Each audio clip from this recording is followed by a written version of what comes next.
So I want to thank Chung Guang for organizing this opportunity for me to talk to you a little bit about some interesting things with Riemann-Hilbert problems and what they're good for and how we can study them for to make progress in some interesting applications. And it's always nice to visit Zhongshan University. So, okay. So I would like to start, before I move into the slides, I want to try to start with some introductory material, try to set the scene for you. And I think the best way to do that is to write down the simplest Riemann-Hilbert problem, okay?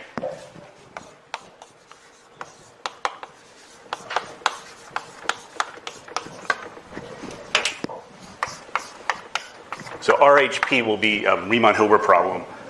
Let's give it a name. Let's call it A. So we are given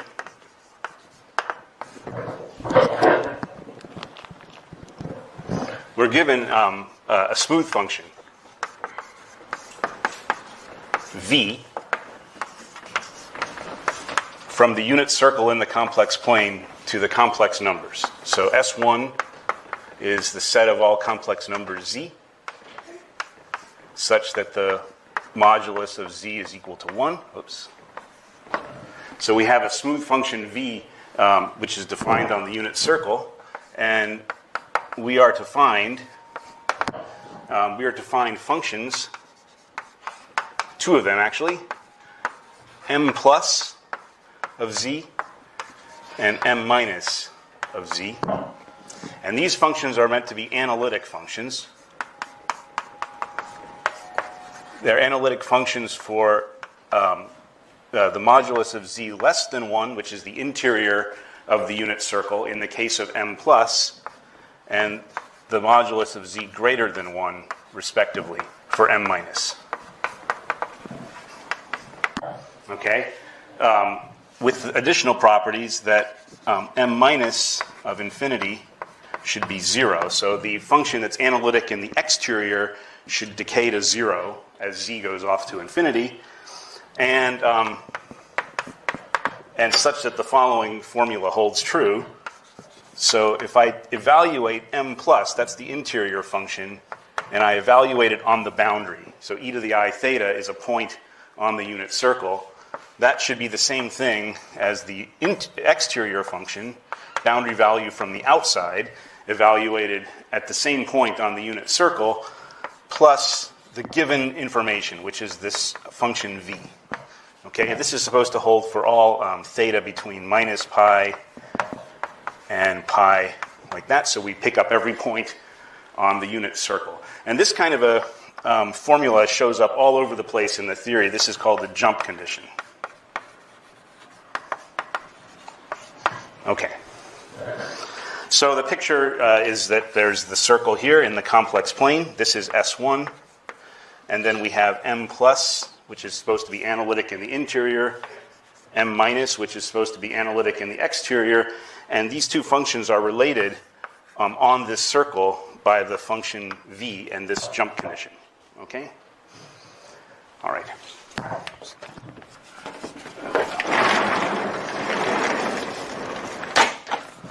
Okay, well, so this problem is solved.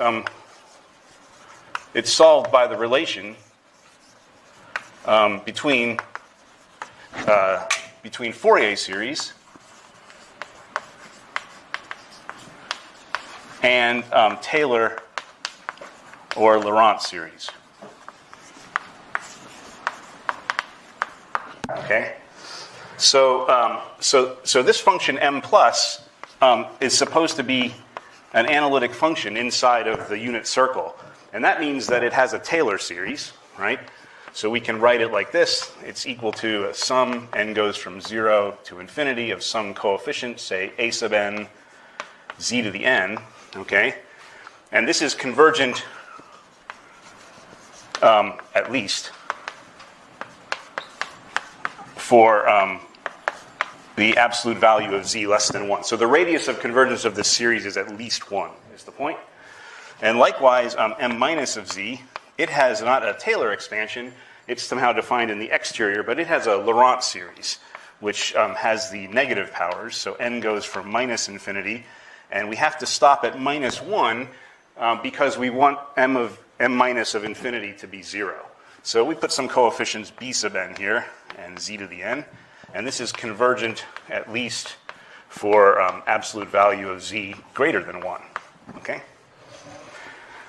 Then we also have the Fourier series for v. V is a very nice function that's defined on the circle. So v of e to the I theta can be written this way. N goes from minus infinity to infinity of some v sub n's e to the I n theta. And that holds true for minus pi less than theta less than or equal to pi.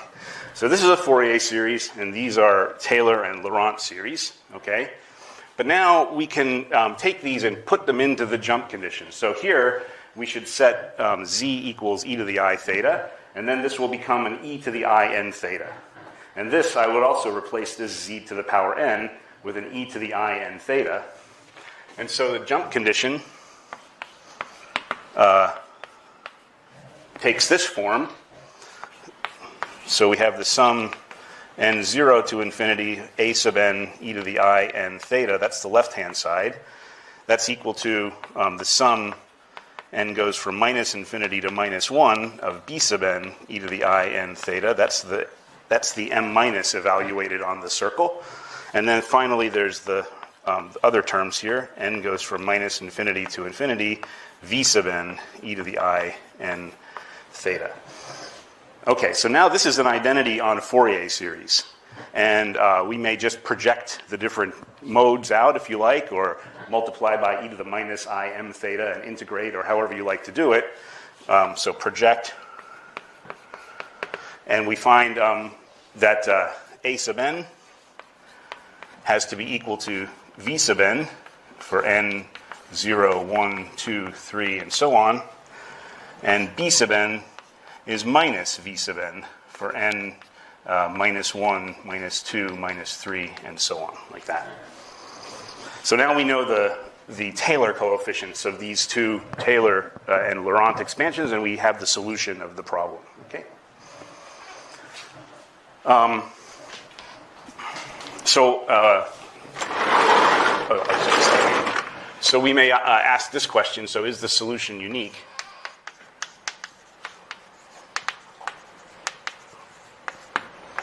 Is it unique? That's a Q there. So, so let's let m plus minus and m tilde plus minus be two solutions. Okay? So then we may consider the difference. So let's define delta m plus minus of z to be, by definition, m tilde plus minus of z minus m plus minus of z, like that. So now we can go ahead and calculate what is the jump for this function. So one thing I should mention is that the delta m plus is obviously a difference of analytic functions inside the disk, so it's analytic in the disk. Delta m minus is analytic outside the disk. Okay, so let's calculate the jump for delta m plus minus.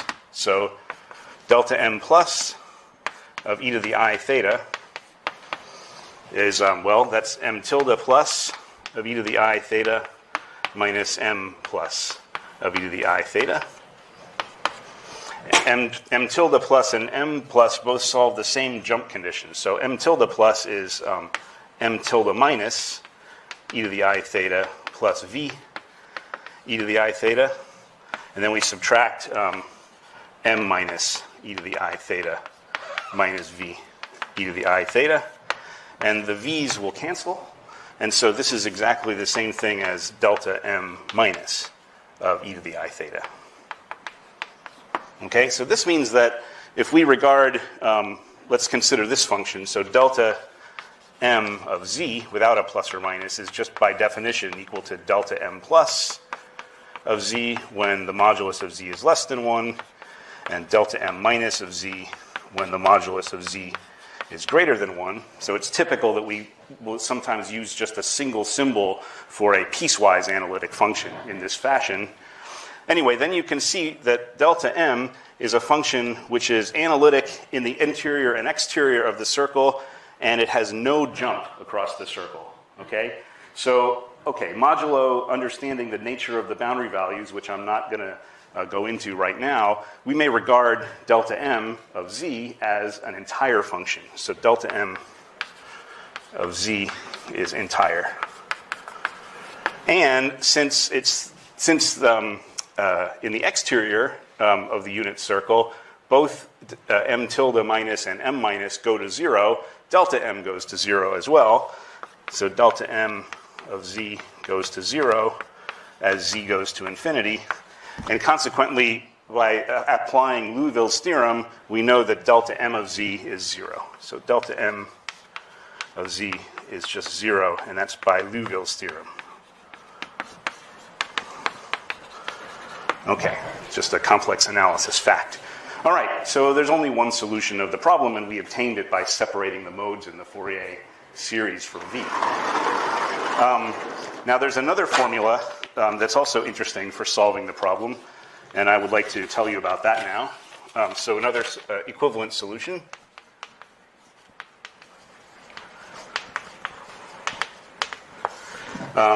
is to write this function. So let's just, again, use this notation. So m of z is m plus of z when the modulus of z is less than 1, and m minus of z when the modulus of z is greater than 1. So here's the formula that I want to write down for this. So I'm going to write 1 over 2 pi I integral over the unit circle, and I'm putting a little arrow here to indicate the counterclockwise orientation. So here's v of w dw divided by w minus z.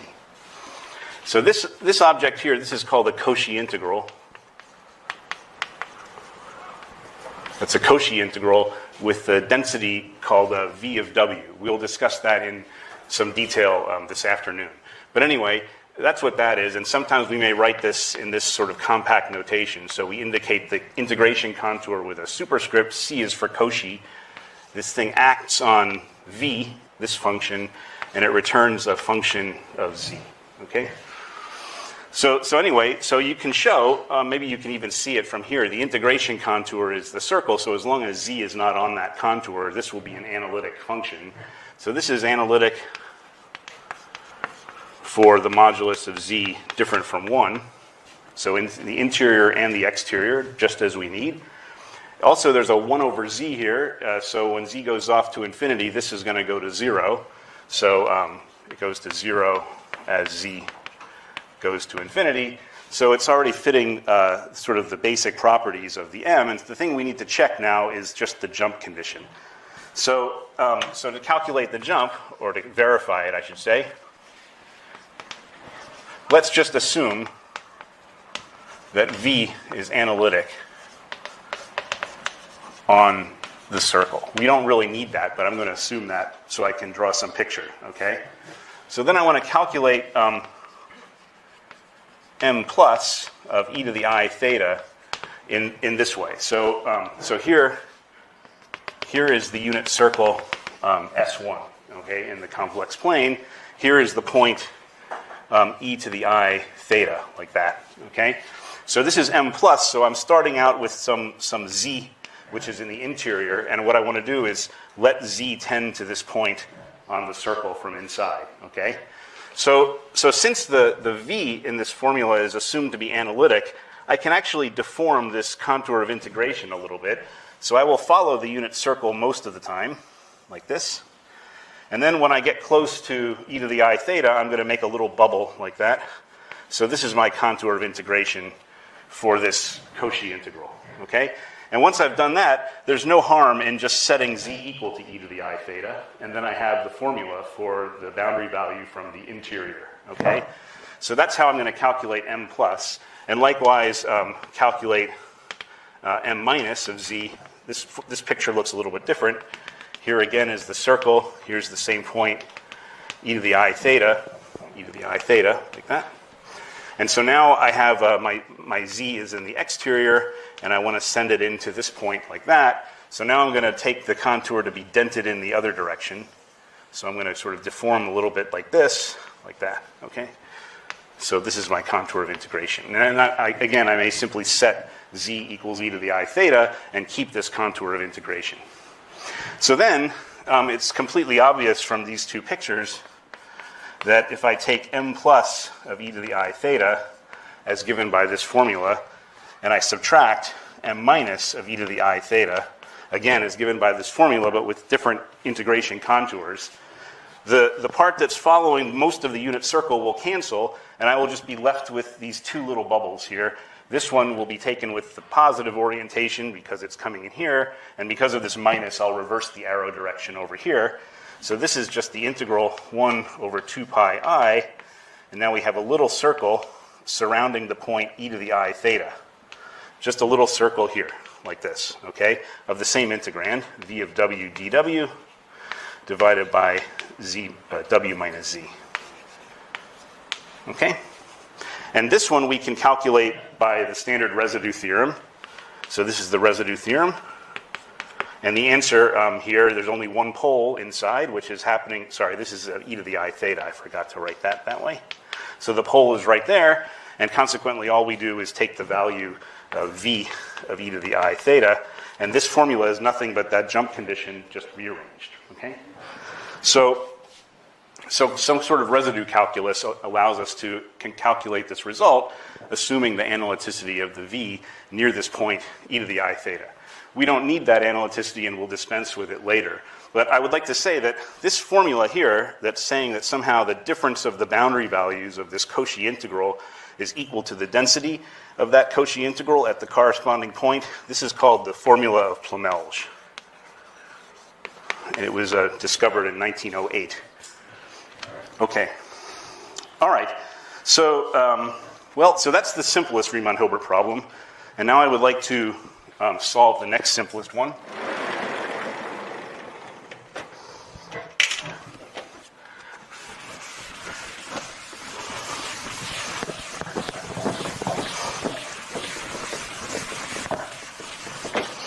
Okay. So the next simplest Riemann-Hilbert problem, let's call it B. B is because I guess it's the first initial of Riemann's name. But anyway, okay. So so here we're given something similar. We're given a smooth non-vanishing now function v from S1 to the complex numbers. Okay. So really, complex numbers take away 0, I guess, since it's non-vanishing. And we're supposed to now find, so m plus of z, m minus of z, analytic, and non-vanishing for modulus of z less than 1, modulus of z greater than 1, respectively, with now, so this is a little bit different. So m minus at infinity should be equal to 1, and such that the jump condition reads like this now. So m plus of e to the I theta is equal to m minus of e to the I theta times v of e to the I theta, and this holds for minus pi less than theta less than or equal to pi. So the main difference is that the 0 has been replaced by 1, nothing is allowed to vanish here, and then the jump condition has a multiplication instead of addition. That's the difference, okay? So anyway, so this, so in the case, if the modulus of v of e to the I theta is exactly 1, then this problem was considered by Riemann in his PhD thesis. So Riemann's, B. Riemann, this is PhD thesis, the same one in 1849, the same one where he invented Riemann surfaces and conformal maps and basically solved every single problem of complex analysis that we like. So anyway, so this problem came up there, and then the case, so it was generalized later by Hilbert to allow for general V's, so generalized by Hilbert. So this is why it's called the Riemann-Hilbert problem after these two developments. Okay, so how would we solve this problem? So my strategy, thinking about this, would be noticing that there's ones where we used to have zeros, and nothing is allowed to vanish, and we have multiplication instead of addition. The thing that changes all of those differences back into the original form is to take logarithms. And so that's what we should do, okay? So take logs. Okay? So we have a log of m plus minus of z, okay? So these are supposed to be analytic functions. And log of m minus of infinity is 0, okay, because m minus of infinity is 1. And, okay, so that's looking like we had in the previous problem. And the jump condition, we can take the logs here, and we're going to have log m plus of e to the I theta is equal to log m minus of e to the I theta plus log of v of e to the I theta. Okay.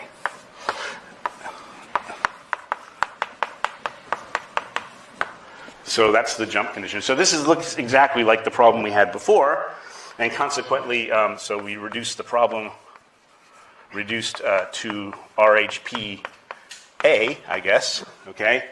And so the solution would be like log of m of z using this sort of Cauchy integral formulation. We could write the log of m of z is 1 over 2 pi I integral over S1 of log of v e to the I theta log of v of w dw divided by w minus z, okay? So that would be the solution of the problem, and then we have log of m, and so m of z is exponential of that thing, and that's a good thing to have because you know the log here in this logarithm of v is only determined up to 2 pi i's, right? That's sort of worrisome from the point of view of a formula like this. However, it's easy to check that discrepancy disappears once we divide by 2 pi I and take the exponential. Okay. So anyway, so this is the solution of the problem. However, I sort of am skipping an important detail here, and that important detail back in the original Riemann-Hilbert problem A, we required that the original v of w, which is now log of v of w, was supposed to be a smooth function. Okay. And what we know about this v of w, it's a non-vanishing function on the unit circle, but you know, if you try to calculate the logarithm, the problem can be that as you deform that parameter theta around the unit circle, the logarithm can change by a branch, right? You can pick up a 2 pi I. And that means that it's possible that log of v of w may not be definable as a continuous function even on the circle, even though v of w was even very nice, maybe analytic, okay? So that's a possible problem. So there's something called an index obstruction here. And that is that the problem has a smooth solution if and only if, so so one way it's that we have the formula here, but anyway, the only if part is that log of v of w is smooth on S1.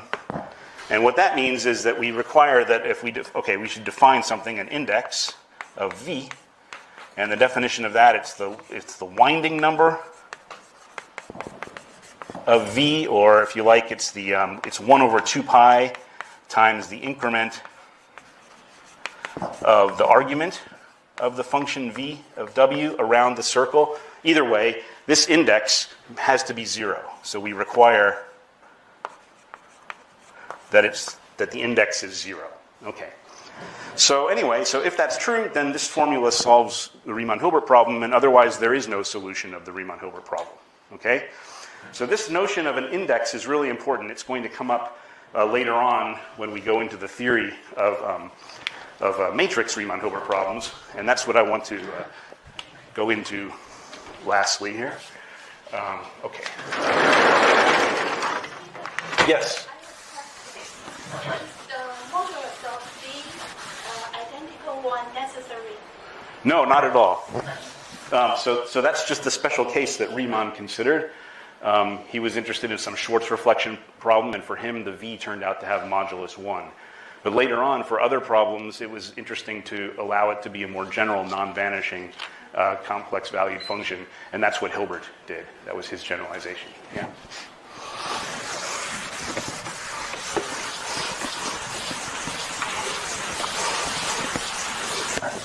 So, to understand the winding number, what you do is you use Mathematica to make a parametric plot of the real and imaginary parts of V as theta varies between 0 and 2 pi.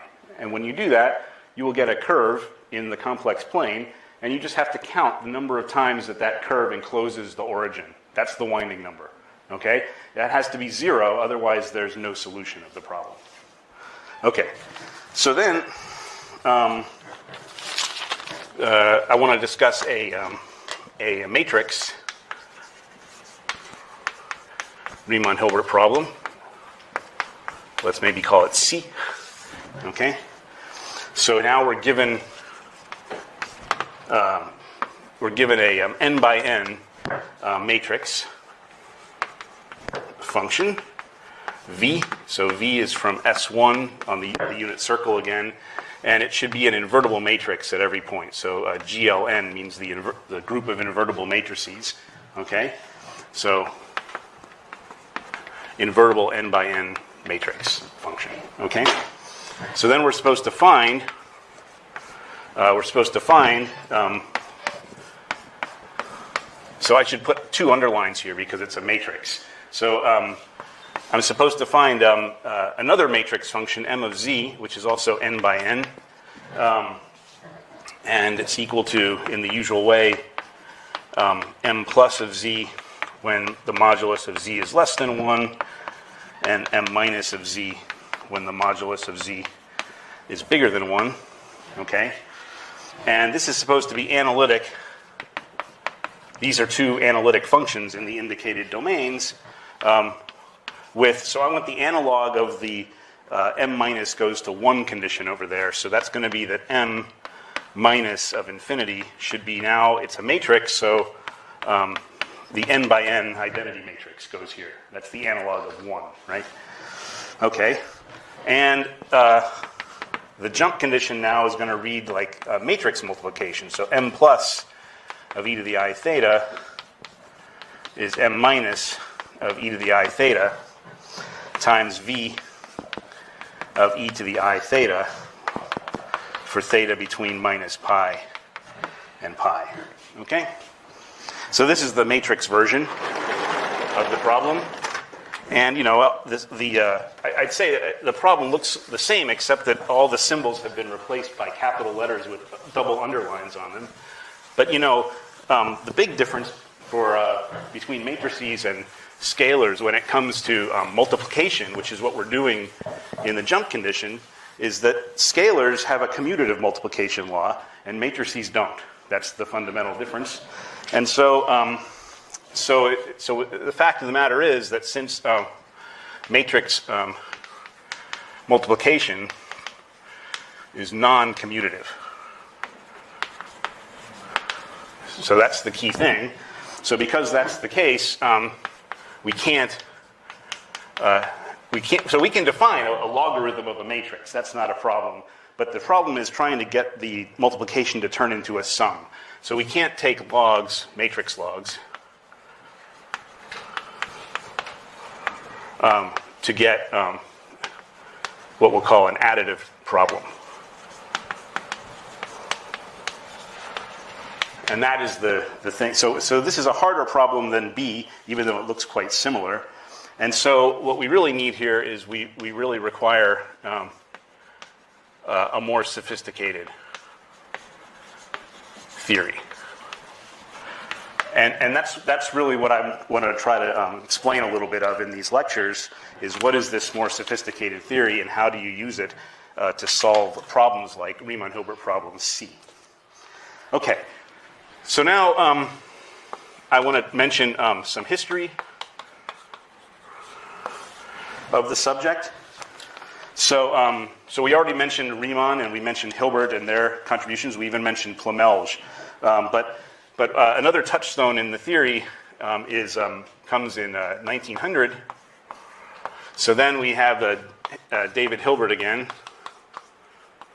So David Hilbert mentions his list of famous problems. Okay, and so he had his 21st problem, which was to to find the rational coefficients in a linear differential equation, given the way that the solutions of that equation behave as you vary the independent variable in the complex plane. And that mathematically is called the monodromy group.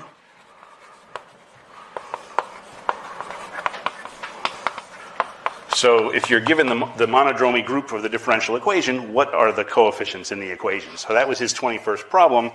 And that problem, I mean, he was aware of this, that this is solved by a generalization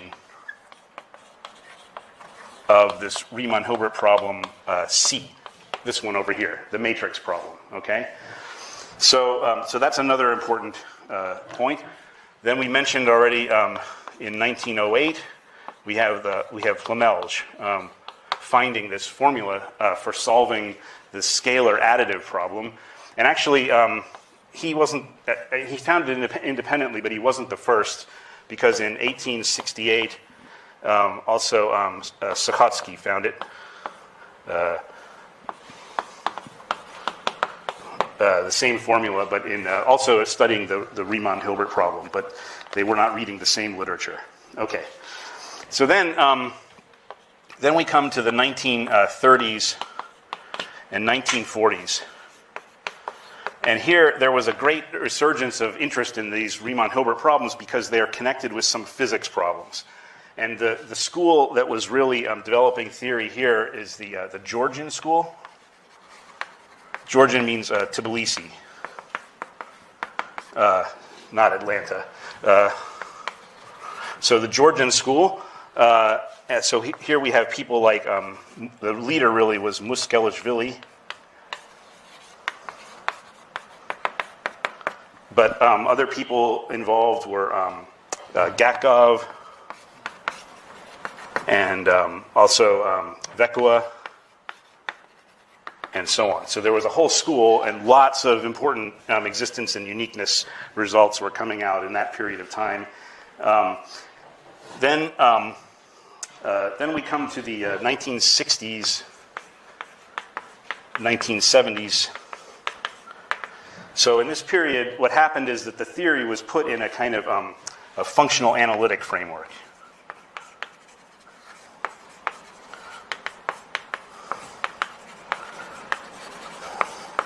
So here the key players were people like Crane, Mark Crane, and Israel Goldberg, and Micklin and Prusdorf.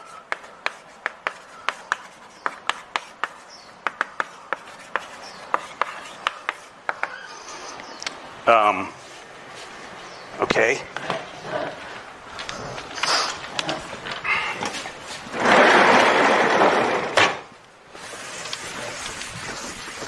So then we come to the 1980s.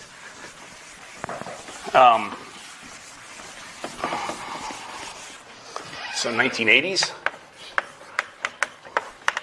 So in the 1980s, we see that there are applications to inverse scattering.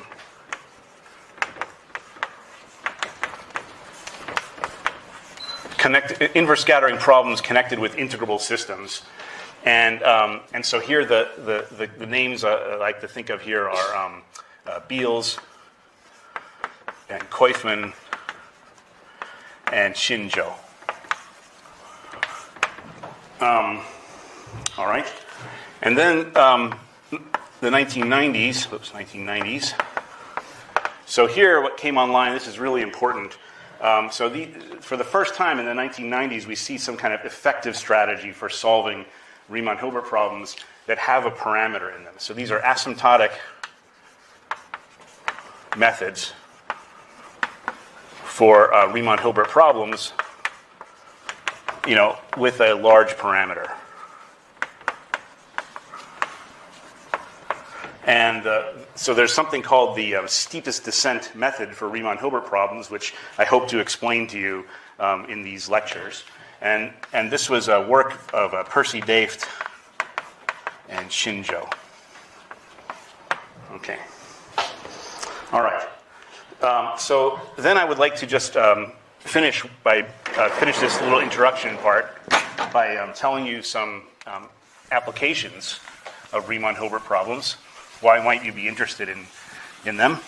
They look like some kind of complex analysis problem, and they are, but they are such things, but they're connected with applications.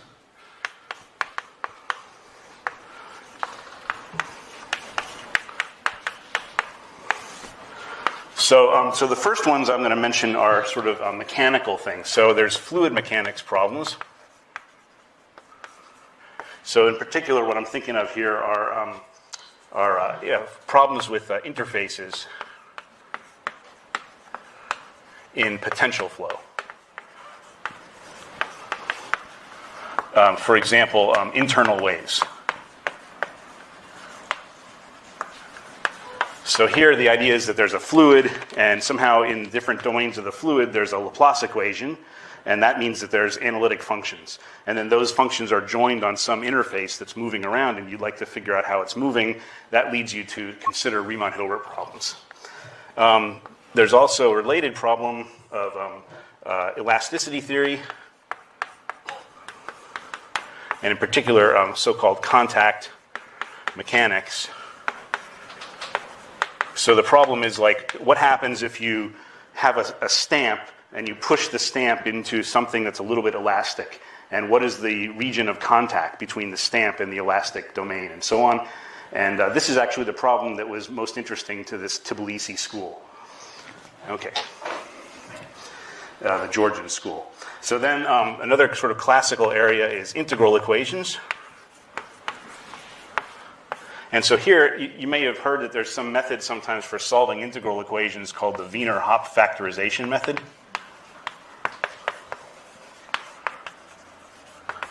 And the Wiener-Hopf method turns your integral equation into a Riemann-Hilbert problem. Okay. As we already mentioned, there's inverse scattering problems. So determine the potential in some operator given some scattering data for the operator. That turns out to be a Riemann-Hilbert problem. Okay, then there's the construction of orthogonal polynomials.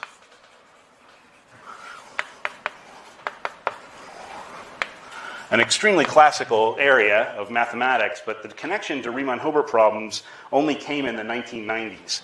So, and that's what I'll discuss in a few minutes. And then it seems strange, but coming out of orthogonal polynomials, there's the connection to random matrix theory.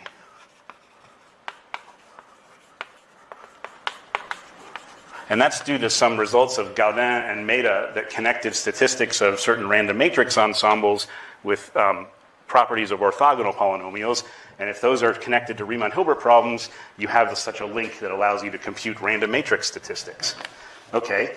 And then there's integrable systems, like the KdV equation, which is connected with the inverse scattering problem for the Schrödinger operator. And there's also Painlevé type equations. which are connected with the classical problem that was in Hilbert's list, this 21st problem of reconstructing a differential equation from its coefficients. So what I want to do in the rest of the lecture here, if I can, is I want to introduce this Riemann-Hilbert problem, and I would like to introduce this Riemann-Hilbert problem here and try to explain where those come from so that we have some working examples. Okay? All right. Any questions so far? Yes? Are there developments referring to the rectangular matrix rather than square matrix? Yeah, so some problems are better formulated with rectangular matrices or row vectors or something like that than square matrices.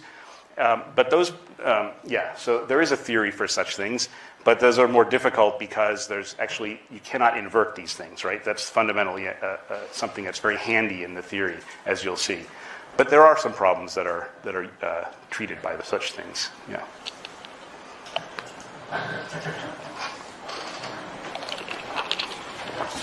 Okay, so, I have the clicker over here.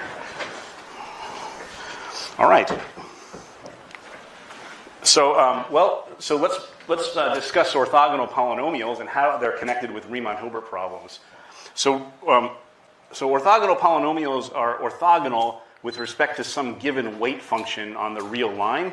It should be a positive or non-negative valued function, not identically zero, and it should have finite moments. So if you integrate it against any absolute value of a power, you always get something finite. So then, from this W, you can find an associated system of orthogonal polynomials. So that's Pn of x, sequence of polynomials of increasing degree. The degree is n for P sub n, and the leading coefficient is gamma sub n, which is a positive number, okay? And what determines the polynomials is that if you integrate them with respect to this weight W, then you get the Kronecker delta, okay, for different degrees. Okay, so anyway, so how do you know that there are such things? Well, their existence or uniqueness follows from a sequential construction that we all learned in school. That's the Gram-Schmidt orthogonalization process. So what you do is you start out with the constant 1, and you normalize it, okay? And then to calculate the next one, what you do is you start with x to the n, you subtract off the projection of x to the n on the previous orthogonal polynomials under this weight, and multiply by the polynomial. So this is a projection. So you subtract off the projection onto the preceding calculated polynomials of lower degree, and that gives something orthogonal to all of the preceding polynomials. All you have to do is normalize it by calculating this thing. So this is a polynomial whose leading coefficient is 1, and after we multiply by this gamma sub n, as positive number, then we have the orthogonal polynomial that actually gives us the Kronecker delta when we integrate. So that's how to build them, and that's completely systematic, and these denominators can't be 0, and so on. So that's why it works, okay? Anyway, so as I mentioned, the orthogonal polynomials, they show up in lots of applications, and one of them is the statistics of certain matrix ensembles. So here, what you have to look at is first of all, your weight function should be some exponential like this typically. So e to the minus n times v, n is the dimension of the matrix, okay? So then what you have to look at is the so-called reproducing kernel, which is just really the kernel of projection in orthogonal polynomial coordinates. So that's this expression here. And then by an identity called the Christoffel-Darboux formula, you can sum this series, which looks like many terms, and you can sum it in closed form, and the resulting formula has in it only P sub n and P sub n minus 1. So to understand what is going on with K sub n for n large, what you need to do is figure out what these polynomials P sub n and P sub n minus 1 are doing when the weight is e to the minus n times v. Okay, so the degree of the polynomial is connected to a parameter in the weight function, which is the dimension of the matrix. That's the sort of problem that you have to study. And when the matrix gets big, you want to let n go to infinity and learn something. And that's one of these large parameter problems that I mentioned up here. Okay. Another application in integrable systems is that the total lattice on the half line is solved by, well, orthogonal polynomials have a certain 3-term recurrence relation, and those recurrence coefficients turn out to be the Toda variables in the Flashka-Manikov language. So here what you have to do is take a given weight function, which is calculated from the initial data for the Toda lattice, and deform it with an exponential. So t is the Toda time variable, and this deformed weight, if you figure out what the orthogonal polynomials are doing as functions of this parameter t, that t is the time in the Toda flow. Okay, and of course there are many other classical applications just in approximation theory, numerical analysis, and so on. So anyway, so what I'm going to do is assume that w is a nice function. So this is a Hölder space. I'll say more about that this afternoon. But for now, it's some kind of analog of analytic functions, but not analytic, for which the Plomell's formula will hold true. Okay. So here is a Riemann-Hilbert problem that was written down in 1991 in a paper of Fokas, Itz, and Kitaev. So we'll solve this problem as an exercise. So let's suppose that n is greater than or equal to 0. It's an integer. So we're looking for a matrix indexed by n, 2 by 2 matrix, that's supposed to be analytic except on the real line. So now our m plus and m minus, instead of inside and outside the circle, it's the upper half plane and the lower half plane. Okay? The matrix A sub n, it extends continuously to the real line from above and below, but the boundary values don't match, and we will call those boundary values a plus and a minus of x. Okay? So x is a real number, and we take the limit from either the upper or the lower half plane, and that's what we get. So the jump condition is that those boundary values should be connected by one of these matrix multiplication jump conditions. And here the jump matrix, the V matrix, is this triangular object that's got the weight W of x in the upper right-hand corner. And then finally, the analog of saying that m minus goes to identity, in this case, is that the matrix AN is normalized at z equals infinity in this strange way. So if we take the matrix A sub n and multiply by this diagonal matrix, so we multiply the first column by z to the minus n, the second column by z to the n, and we use this notation a lot. Sigma 3, incidentally, is this Pauli matrix. It shows up all over the place in the theory, and so it's nice to have a notation for it. But anyway, so if you have this power, you multiply by a sub n and then take the limit. That should be the identity matrix, no matter which way you look at it in the complex plane. So anyway, so that's some kind of version of this matrix Riemann-Hilbert problem that we already saw, problem C. So let's solve this problem, okay? So the first thing is to consider the case when the n is 0. In that case, that complicated z to the minus n, z to the n matrix is just the identity.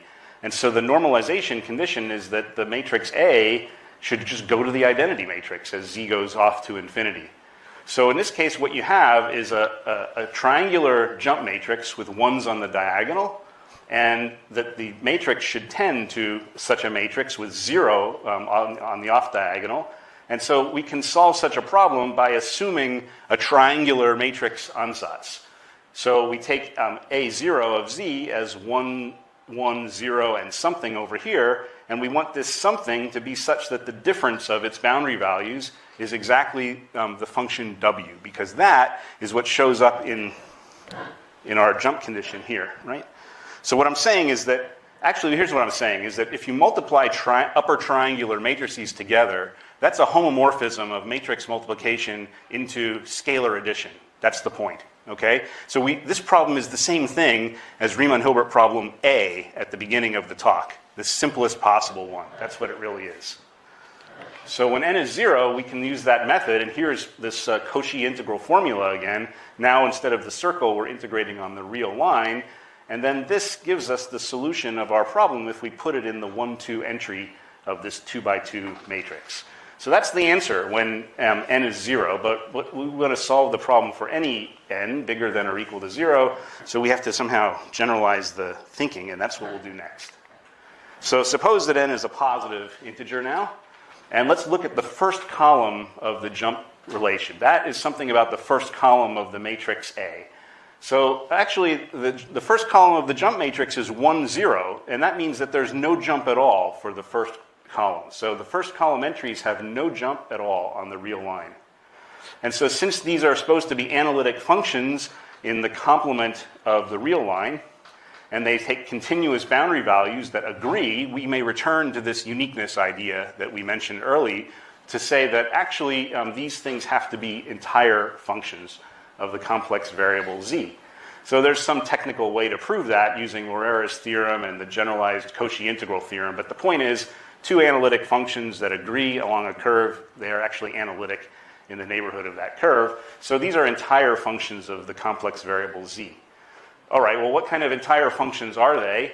We need to understand how they behave at infinity, and luckily we know something about that from this normalization condition. So that tells us that a11 is z to the n times 1 plus small as z goes to infinity, and a21 is small, it's little o of z to the n as z goes to infinity. So now we bring in Liouville's theorem, but in a slightly beefed up way because of these powers, and we realize that a11 has to be a polynomial exactly of degree n, and the leading coefficient has to be 1. So that's what this is. a21 has to be a polynomial also, and its degree can't be any bigger than n minus 1 because it has to go to 0 faster than z to the n. That's all they can be. So this one, that's a polynomial with leading coefficient 1, and the degree is n. This one is a polynomial of degree n minus 1. That's what we know so far. Well, what about the second column? Well, we look at the second column of the jump condition, and that reads like this. Now we bring in the w. So the difference of the boundary values of a12 is equal to w times, well, a11. And that's something we know is a polynomial, but that's all we know. Likewise, the difference of the boundary values of a22, well, that's, again, w times some lower degree polynomial. So even though we don't know what those polynomials are, we could think of this as like, okay, here's the difference of boundary values of some function in terms of something else. So we could write a formula for that, for the second column entries in terms of these unknown things. So that's, again, this kind of Flamel's type formula. So here we have the entries in the second column, and we write them as these Cauchy integrals of the first column entries, which are polynomials, times this w. Okay, so I don't know what those are. They're polynomials, but let's write it. And then we can add some entire functions here because that has no effect on the jump condition. But that's what I get from applying this jump. So we don't know what these are, we don't know what those are, but now we will use the last thing that we have not yet applied, and that is what is the normalization condition telling us about the second column entries of the problem. So that's what these formulas are. Okay. Well, the 1,2 entry has to be small compared to this very small power, z to the minus n at infinity. And the 2,2 entry has to behave exactly like z to the minus n plus smaller terms as z goes to infinity. That's what the normalization condition says for the second column. So, okay, so in particular, because n is a positive number, that means that these two both have to go to 0 at infinity. And if we look back at the formula, here's the formula that we wrote. So this term is a Cauchy integral. It has a 1 over z down here. So this is going to go to 0 as z goes to infinity. And that means that this has to go to 0. But that's an entire function. And an entire function that goes to 0 at infinity by Liouville's theorem is 0. So those are not actually here. We may just cross them out. And we look at this, okay? So that's what I've said here. So, okay, so the e's have to be 0. And so now we have to enforce these rates of decay. And the thing is, as we said, the Cauchy integral only apparently decays like 1 over z, but we need something like z to the minus n. So that means we have to kill a lot of terms in the asymptotic expansion of that integral. So how do we get that expansion? It's really just geometric series. So here is the Cauchy kernel, 1 over zeta minus z. And we think of how does this behave for large z. Well, the first term is just minus 1 over z. And then there's a subsequent series here, which is just the geometric series expansion. Okay? So if we put this into the integral and integrate term by term, then you see that these second column entries, having dropped those entire ej functions, the second column entries have to have a series expansion in powers, descending powers of z as z goes to infinity. And the coefficients in that expansion are some integrals like this. Okay? So in order to have these conditions be true, we have to kill a lot of these terms. We have to set a lot of these integrals to 0. That's the only way it can happen. And that is exactly what we're going to do. So this A11, which we said already is a polynomial of degree n with leading coefficient 1, it has to be orthogonal to these lower order monomials up to degree n minus 1. That's what killing those coefficients says. So in other words, this matrix, or this matrix element here, it's got to be an orthogonal. Excuse me. It's got to be an orthogonal polynomial in our system, except that the leading coefficient is 1. So what I'm saying is that we just figured out that this A11 matrix entry, has got to be this monic normalized orthogonal polynomial of degree n in our system. And then similarly, for the 2-1 entry, we get a bunch of equations like this, which tells us that this AN21 is some multiple of the next lower order orthogonal polynomial. And to get the value of this constant c, then we have to we pick up the next term, which gives us a 1 over here. That's this equation, right? So this equation has a minus 2 pi I on the other side, and when we plug in this one, we're going to get exactly what that constant c has to be. So here, this integral, we can express this x to the n minus 1 in terms of, well, we can put in, so an21 is a constant times pi n minus 1, and xn minus 1, well, it's equal to pi n minus 1 plus lower order monomials, to which this one is orthogonal already, so we may drop them, and we just have the square here. And that means that we are calculating this c in terms of this inner product. And you may remember what that is. That's related to the norming constants of our orthogonal polynomial system here. So now we know what every single thing is in that matrix by just using the Riemann-Hilbert conditions in a systematic way and remembering the theory of orthogonal polynomials. So to summarize, the solution of this Riemann-Hilbert problem 1 on the slides for n greater than 0 looks like this. So the orthogonal polynomial with leading coefficient 1 is in the 1,1 entry. This is a multiple of pi n minus 1. And then on the right-hand side, in the second column, what you have are just the Cauchy integrals of the first column, multiplied by the w. That's all it is, okay? So that's the solution of the problem, and maybe we should feel good about that, and maybe not. And I think I tend to say that we shouldn't yet feel good about that, because the formula here says that the solution of the Riemann-Hilbert problem is, okay, go ahead and find pi sub n. How do you do that? You apply this Gram-Schmidt algorithm over and over and over again until you get up to order n. It takes forever. You have to use a very large matrix or so on. So big Hankel matrices or determinants, it's very, very complicated. And it's very, the calculation is increasingly complex the bigger n is. However, if we remember the Riemann-Hilbert problem that gave rise to this formula, it contained the n just as an explicit parameter. And so if we had a way to leverage that and to calculate asymptotics from the Riemann-Hilbert problem without using this formula, then we could back out what this function looks like for large n. And that's exactly what's behind this kind of steepest descent technology that we will get to later. Okay, so that's orthogonal polynomials. We'll come back to that on Monday afternoon, I think. Okay, so now for the rest of the time, I want to talk about Painlevé equations and something called the isomonodromy method. So the starting point here will just be like this. So let's consider two linear first-order differential equations on a column vector U with two entries. So A and B are going to be given coefficient matrices that are standing over here and here. So this one has independent variable zeta. This one has independent variable y, and the matrices involve zeta and y. And here we should think of, okay, you see a curly uv, w, and z, and you should think of those as somehow functions of y that we have to figure out what they are. Okay.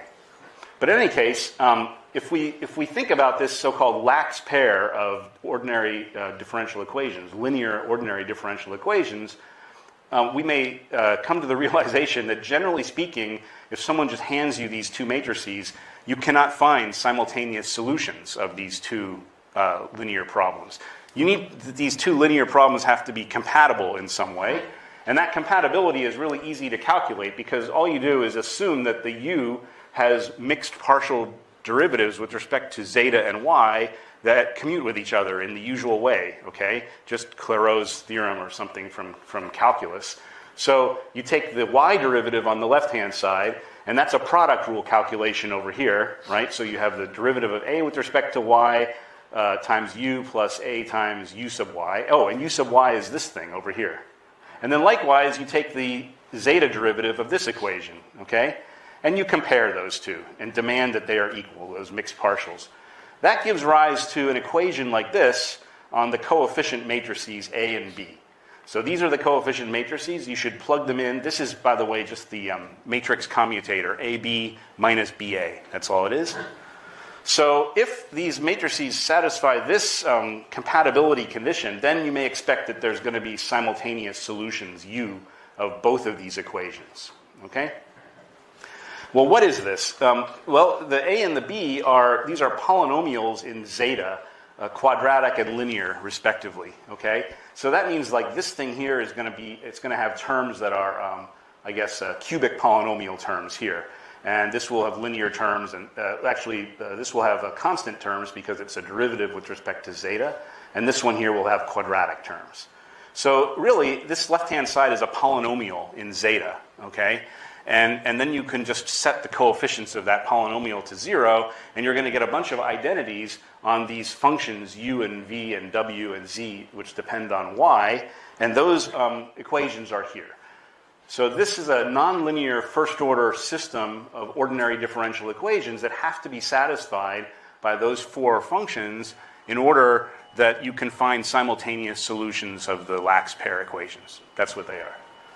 So, okay, so this is an interesting first-order system. We'll call it the Painlevé 2 system because it admits a first integral. That means that this quantity here is independent of y when you use these equations. So we'll call this m, this quantity. And then using this identity, you can check that the logarithmic derivative of the function u, which we'll call p of y, solves this second-order equation that has the integration constant m in it, okay? And this is a very famous differential equation. It's called the second Painlevé equation, Painlevé 2 equation, and it has this m as just a constant parameter in it. So this is one of these famous equations that was discovered by the school of Paul Painlevé around 1900 as one of just a handful, just 6 nonlinear second-order and non-autonomous differential equations with the property that they're singularities that can be moved in the complex plane by changing initial conditions have to just be poles. Okay? So that's an interesting mathematical property that they were interested in defining new special functions. That was their motivation. But this is the second equation in that list of 6 that shows up. You see it's non-autonomous because of the y. It's nonlinear because of the p cubed. But it's some kind of an oscillator equation with a parameter m. Okay? So this will be an interesting equation for us to study. And you see that it's coming out of this Lax pair as a kind of compatibility condition. Okay, so we would like to solve, say, the initial value problem for this Painlevé equation. So how do we do that? Let's suppose that at some given value of y, we know what these 4 functions are. So that's like initial conditions for that system. So then, okay, the coefficient matrix in our equation here, we said earlier it's a quadratic polynomial in zeta. And so it's a zeta derivative over here. And since the right-hand side is just a polynomial in zeta, you can look at very standard ODE theory to tell that all solutions of this differential equation are entire functions of zeta. Now, it's the nicest thing you could have. There's no singularities at all. So, okay, what's the simplest case?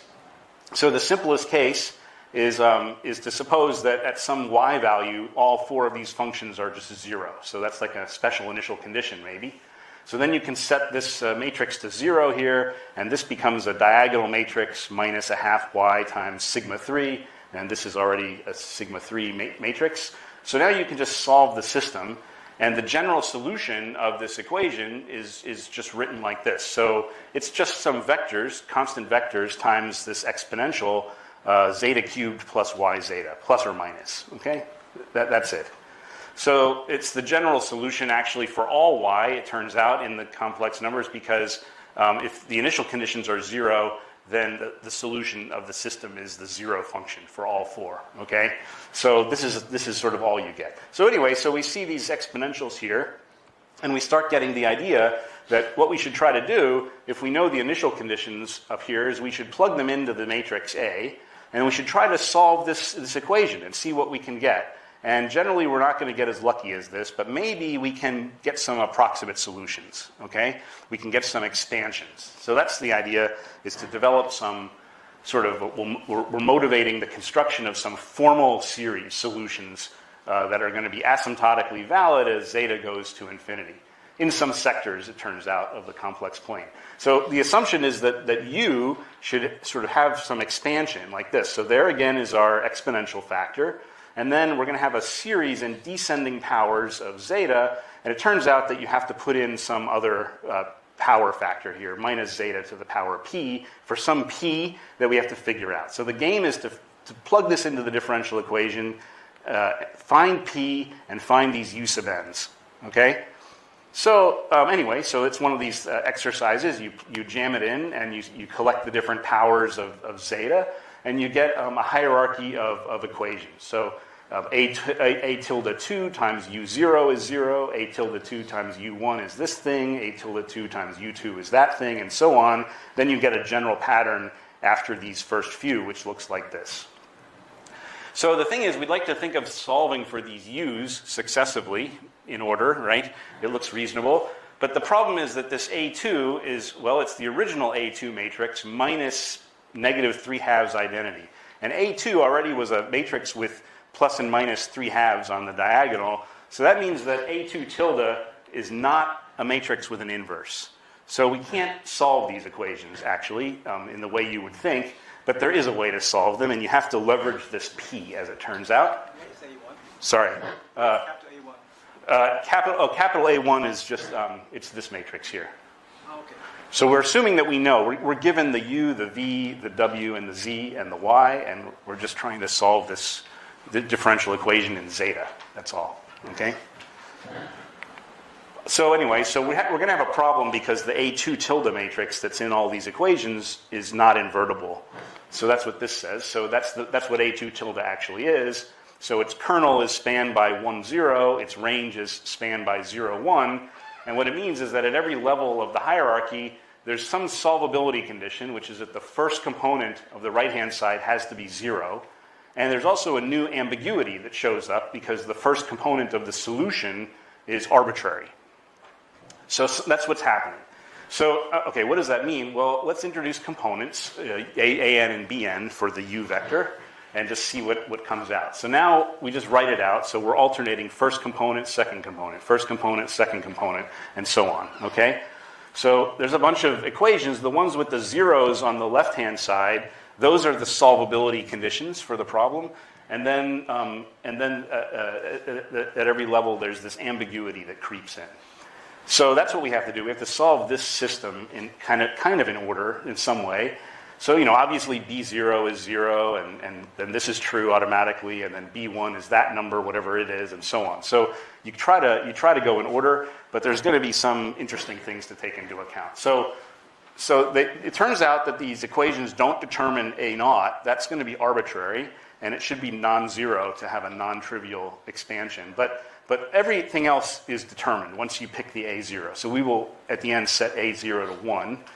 And to see that this is true, what you have to do is just rewrite this crazy system of equations in some kind of triangular form with non-zero pivots on the diagonal so that you can solve for each variable in turn. That's all. And so maybe I will, in the interest of time, maybe I will just go through it rather quickly. But the B equations have this structure automatically, right? The higher B's are solved in terms of lower order stuff. You can see it explicitly. And so if you take these into account, then the first 3 solvability conditions are automatically true, and you don't get any information at all. at level n equals 0, the solvability condition looks like this. And now you remember, wait, I know what B2 and B1 are, so I'm going to plug in what they are. So that's these orange and magenta terms. And then you see, oh, the A1 cancels from this equation.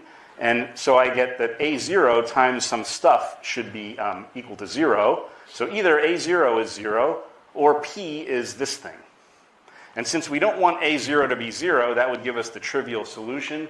That means that this exponent P has to be equal to this number. And you may remember that this number is almost the integral of motion for the P2 equation, so P is related to that integral of motion m by just a half, adding or subtracting a half. So now we know what P has to be, and we continue. So here's the solvability condition at level n equals 1. We put in B2 and B3, which we know, into this equation. And now you see that the A2 will cancel out. This term here cancels with this term, okay? And consequently, the coefficient of A1 is something that's minus 1. It's non-zero pivot, so we can solve for A1, and that's this expression. And then this is just in general. Once we get to the level n greater than or equal to 2, we eliminate Bn plus 1 here and n plus 2 by their formulas, which are written here.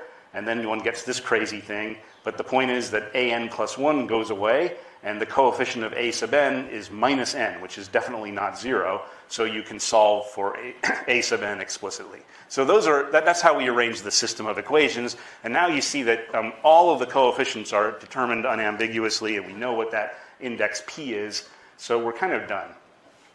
So, okay. So as I said, we're going to set the a0 to 1. So now we have every single term on the right-hand side of this funny twiddle relation here. So we have built some u that should be asymptotic to some solution of the differential equation in the limit when zeta goes to infinity. And the problem with this is that you can check that this series, this power series here really is the thing I want to focus on. This is a divergent series. So you cannot sum it up. This makes no sense as a function of zeta. But somehow we calculated all of those coefficients in a systematic way. It ought to mean something. It ought to mean something. And what it means is that somehow there's an actual solution, u, of the differential equation, such that if I take it and I divide out by this factor and then subtract some finite number of terms, the remainder should go to 0 faster than the last retained term in that series. So this is a sort of asymptotic expansion as zeta goes to infinity in the sense of Poincare. It's not saying that there's you can add this series up, but somehow there's an object represented by it in that Poincare sense.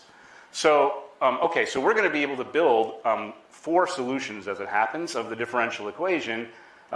Each one is going to be associated with an angle phi, which is either plus or minus pi over 3 or plus or minus pi. And what those are exactly the directions of arg minus zeta, in which the exponential factor that's standing here is decaying as zeta goes off to infinity. So, and here we're going to distinguish these 2 directions with the plus or minus pi, because you may remember there's this minus zeta to the p, and p doesn't have to be an integer. It's just whatever comes out of our procedure. So that's the reason for distinguishing those. Anyway, so how does it work? I'll just outline it because it's complicated. So, but you have all the details in the slides. The main thing is to take the u vector, as we said, divide out that exponential and power term, and subtract off a finite number of terms of that sum. This makes total sense. It's just the infinite series doesn't make any sense. So we subtract that off. That should be something that goes to 0 faster than the last retained term, which is zeta to the negative n. So let's multiply it by zeta to the n. That should be something that just tends to 0. That's all. Okay? Sorry. Yes? Did you show that small p is a constant? Yes, small p is a constant that's determined from the u, v, w, and y and z. Yeah, u, v, w, and z. Here, I'll show you the formula for it. Here. Right, but these 4 things are a function of y. Yes, but we checked at the beginning, going back a bit further, we checked that from this system 4, you can just calculate the derivative of this p, or p plus a half, that's m, and that's independent of y. It's a constant of motion. So you just, yeah. But anyway, for our purpose now, we're also just thinking of y as a fixed thing, but it turns out that that's a constant of motion. That's right. Okay? Okay. Okay, so here we go. So this is something that should go to 0 is the point. And then the point is I have a differential equation for u, and I know what all these things are. So that means I have a differential equation for this. So I just plug it in, and here's the differential equation for this so-called error term, right? It depends on this angle phi and the number of terms that I kept, capital N. So it looks like this, and there's a right-hand side, which looks terrible. There's a zeta to the n and a zeta squared here. This looks like something like zeta to the n plus 2, some very large power if n is big. But actually, we got to remember that this thing on the right-hand side, these u's solve a lot of equations because we got them by plugging in a series into the differential equation. So that's going to kill a lot of terms over here. And in fact, when you do the calculation, what shows up at the right-hand side is really something that's just linear in zeta plus some constant plus 1 over zeta. There's only 3 terms there, and they are just written here. So it's really not terribly bad at all. We have to solve this equation. So it's nice to introduce the components of this thing, alpha, beta, which should go to 0 at infinity, and then the system in coordinates reads like this. And it turns out that these green terms, those are sort of going to be harmless at the end after we put in the right integrating factor, but the red one has to be dealt with. And what we do to get rid of that is some kind of a transformation of the variables in the system. So we kind of shear the alpha and beta, so we replace beta by this combination, which has a new variable, gamma. So now we're going to have alpha and gamma instead of alpha and beta. And the system for alpha and gamma doesn't have the red term in it. That's why I like it. It's just written here. We still have those green ones, and those have to be handled in some way with an integrating factor. So there's one more thing. There's still a few more terms that we don't like, and we can get rid of them by introducing in place of gamma, we put in delta. So what's happening here, I have to explain it. It's a little strange why somebody would do that. But you remember when we solved these equations systematically, we had to kind of reorder the equations, right? There was something where we couldn't just solve for the vector u0, u1 in turn. We had to pick up a couple of the b's before we could solve for the first a, and so on. That's how it worked. So there's some kind of shearing of that system in terms of the indices, and that's what we're doing here. Instead of solving for this gamma, we peel off the first couple of terms of that gamma by formal expansion, and then we look at this delta as the remainder. So we can check what sort of boundary conditions should the delta satisfy given what we know about alpha and beta going to 0. And from that, we can figure out that delta should be order 1 over zeta, and alpha should also be order 1 over zeta. So now we have alpha and delta. And the system for alpha and delta reads like this, and we want both of them to be small as zeta goes to infinity. All of these things on the right-hand side are known coefficients, just some numbers. So that's the problem. And so what we do is we get rid of these terms with some integrating factors. So that's what's written here. So now we have integrating factors, a power and an exponential, okay? And the same things are showing up over here as well. So if we want to integrate with respect to zeta, you see there's this exponential here. And that's the reason why we have to select these different angles phi where the exponential decays away to infinity. So we can integrate out to infinity and use the boundary condition on alpha and delta. So anyway, so you do that, you write the integral equations, and they sort of look like this. So you have alpha is some operator k acting on delta plus a forcing term f. Delta is an operator L acting on alpha plus another operator M acting on delta plus a forcing term G. And I've kind of written what all these things are here. So one has to prove that you can solve these integral equations given that n, which is the number of terms that you keep, is big enough, and also that, zeta, which is the variable of interest, is large enough in the right direction of the complex plane. So that's what this is saying, but I will skip these details and tell you that the algorithm is that we're going to pick the order n of truncation big enough to control one of those operators, okay? And then given n, we're going to pick the radius at which the zeta variable lives big enough to just to control the other operator. And then the norm of this LK plus M, which is the thing that shows up in this equation once we've eliminated alpha, is less than 1. The operator norm in a suitable space is less than 1, and that means that we can just take the geometric series expansion, or in operator language, it's the Neumann series. So this delta is given by this convergent series here. And once we know what delta is, then we get the alpha by just inverting the elimination up here. This is the formula. So alpha and delta are now known things. And so that means that we can get back a solution. This is now an exact solution of the differential equation. Here's this power term, exponential in power. Here's the first couple terms of the asymptotic expansion, and then alpha and delta show up as the error terms, okay? But this is an exact solution now. It's not some kind of infinite series. These things are gotten by solving integral equations.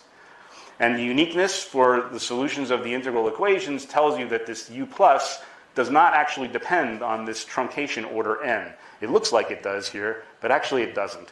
And so it's the unique solution of our differential equation with the property that it has this divergent asymptotic expansion to all orders as zeta goes to infinity, but zeta has to go to infinity in a certain sector, and that sector is an angle of opening angle 2 pi over 3 minus a little bit, centered at this angle alpha, phi rather.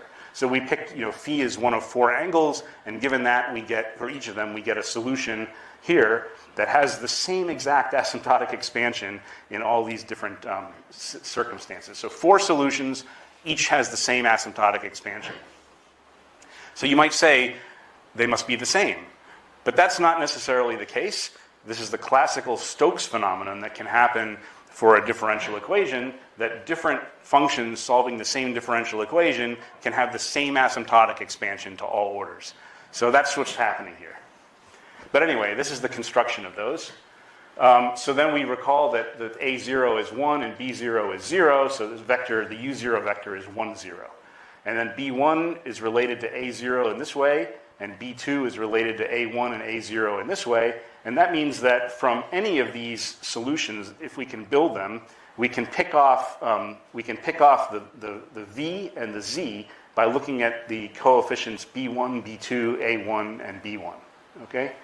So anyway, so the solutions associated with the angles plus or minus pi, those are the ones that are coming in because we have this power that might not be an integer power.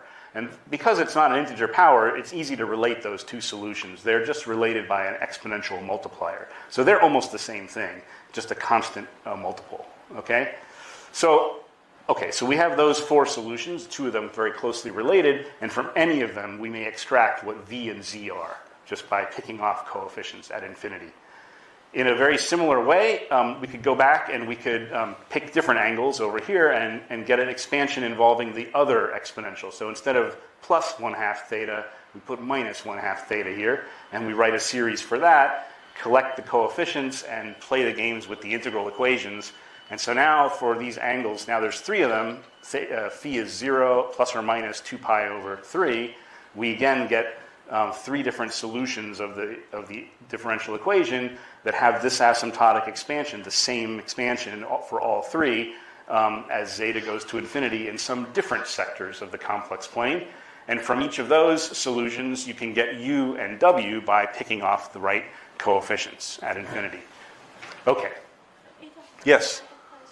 So you construct the solution via some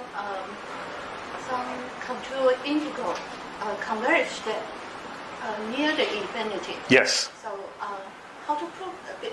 So that means you exclude the origin, which might be a serious pole.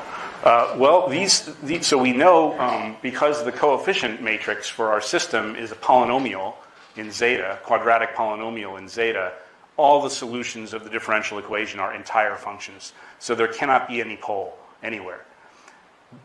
So the important thing, it turns out, is to work out the Stokes phenomenon near infinity. That's what characterizes the sort of monodromy group for this differential equation.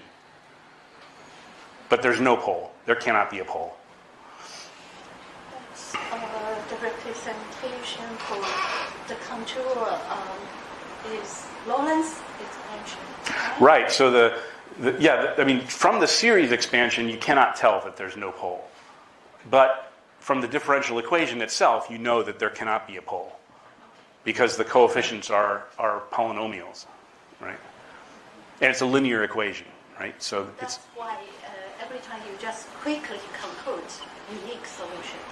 I suppose.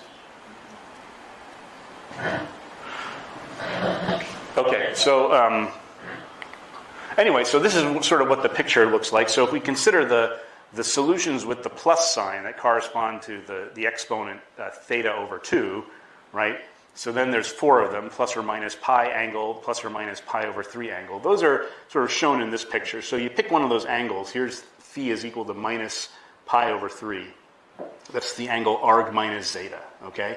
And then what we're saying is that there's this gray sector here, and we have a solution of the differential equation that is analytic in this gray sector. Actually, it's an entire function, but as zeta goes to infinity in the gray sector, anywhere, we pick up that same asymptotic expansion, okay? And the same is true for this angle over here. We get the same asymptotic expansion, but it's a different solution now, and its asymptotic expansion is coming in this gray sector. And then there's sort of 2 different ones on opposite sides of this branch cut for minus zeta to the power p. So there's a sector here and one over here. That's for the plus solutions. And then there's certain red angles here which are excluded, okay? And these little wedges that you see here, that's where this epsilon is coming in. We said that you had to sort of cut off these sectors at some distance epsilon from certain red angles. So that's what's happening here. So those are the plus solutions. The minus ones fit this diagram instead, and you see that somehow the green lines and the red ones have exchanged roles, okay? So in particular, you see that there are these sort of other lines, these dashed lines, which are halfway between a green and a red line every time. And those are called the Stokes lines for this problem. And you may notice that for a given Stokes line, like this one, it's in a gray sector for the plus solution here, and it's also in a gray sector for this minus solution over here. So that means that if I think of what's happening as zeta goes to infinity along this dashed line, this Stokes line here, I can pick up 2 different solutions with different asymptotic expansions, okay? A plus solution and a minus solution.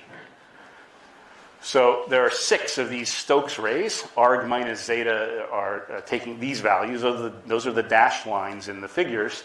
And for each such one, there is a basis of so-called canonical solutions, u plus or minus of zeta. And those canonical solutions can be stacked into a matrix u of zeta. So we put the plus on the first column with a minus solution on the second column.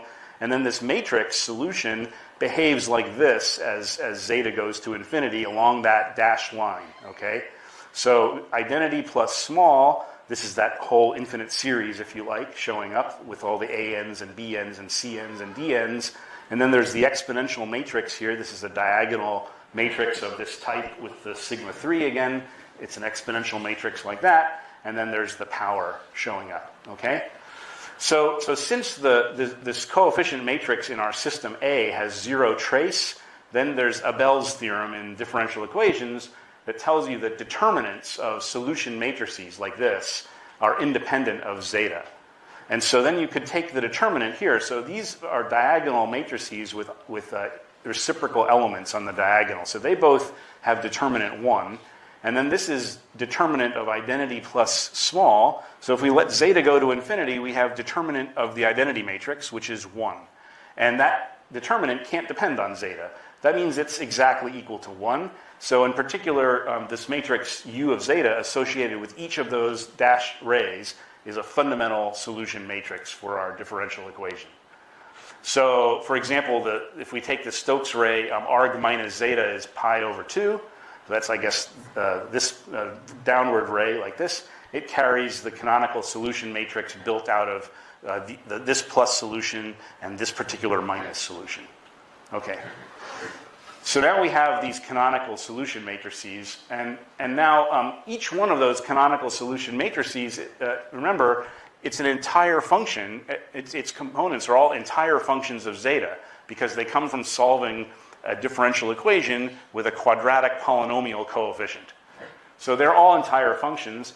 And since there are only two linearly independent vector solutions of this first order system, that means that every two fundamental solution matrices, U, say, and U tilde, they have to be related by a constant matrix, by multiplication like this. So C is some kind of matrix of constants, and then U tilde is U times C for every pair of fundamental matrices. So in particular, you can do this with the Stokes matrices, the fundamental matrices, associated with consecutive Stokes rays.